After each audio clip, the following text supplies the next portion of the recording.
I was an executive at a telecom company, and so I had a really good job to begin with, and all those guys worked for me, and they were remarkably way better behaved at that job than they are at this job. But I was the last one to quit. It just got to a point where I have to see this thing through. Of course. I have to take this thing as far as I can take it. I felt like an obligation to myself.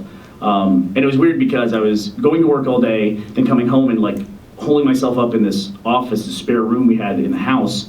And my ex-wife, my wife at the time, was like, I never see you, I never see you. So I said, you know what? I'm gonna quit my day job, focus on this full time. It's a risk, but let's do it. She's like, okay. Then I was there 24 hours. She goes, I see you all the fucking time.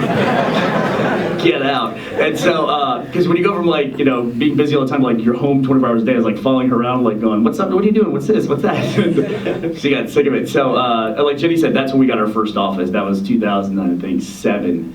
We got an apartment because it had everything that we wanted. It had a kitchen, it had a bathroom, and it had enough rooms to like give the 5 of us in the company a place to be. So timeline-wise, it's 4 years after you start Red vs. Blue, or 3 years in? Well, you know, you finished the season 2 in 2 years, and then so about 2.25 years before I left my day job. Okay.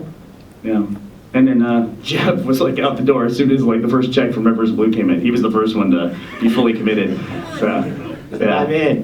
I'm in. And then Matt and Joel moved back. Joel didn't move back to Austin until after season 5, until we call like the first run of the show was done, after episode 100. So that was 5.5 years in. And then Matt moved back in middle of season 2. I hired him back in the expectation of like kind of grooming him to be CEO like year 2, just so I wouldn't have to quit my day job. But that didn't work out. I had dreams of keeping both, but in the long run it didn't matter.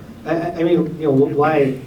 Sorry, I hijacked it. Why I wanted to hear that, because I think it's important for you guys to have context of like, this isn't just like, oh yeah, we're just gonna do it, and then bam, quit our day jobs and we're doing it full time. Like, it was a journey for you, 2.5 years, and still going. And I mean, yeah, I think a year and a half ago, like I was living the bohemian life too. So. It's a grind. It's certainly not easy. So yeah. we don't want to make it seem like, oh yeah, we're having fun up here and everything, which we are. But you get what I mean.